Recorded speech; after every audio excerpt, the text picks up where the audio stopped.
რას გრძნობს თქვენს მიმართ, თქვენს მიერ ჩაფიქრებული პიროვნება, მე ვარ ვიკანა არკანა, პირადი კონსულტაციისთვის მომწერეთ პირადში და ვნახოთ, აბა ჩაიფიქრეთ ადამიანი, კარგად წარმოედგინეთ და ვნახოთ, რას გრძნობს თქვენს მიმართ ეს პიროვნება.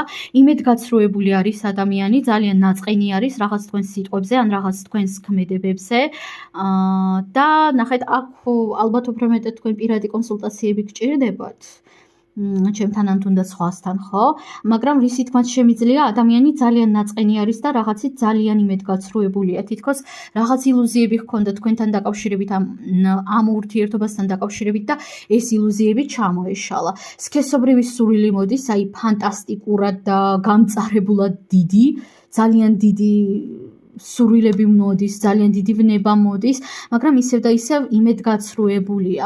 თუმცა მიუხედავად იმისა, რომ იმედგაცრუებულია, ადამიანს აქვს იმის იმედი, რომ ეს ურთიერთობა ან აღდგება, ან ამ ურთიერთობაში რაღაც დაბრუნდება ისე როგორც აქამდე იყო, მაგრამ თითქოს ვერ გაძლევთ იმას, რისი მოცემაც უნდა, უბრალოდ ვერ გაძლევთ.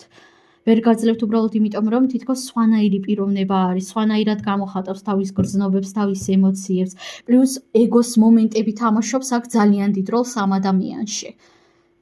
ძალიან დიდ როლს თამაშობს აქ მისი ეგო. მეც ნამდვილად ვეღარაფერს დავამატებ.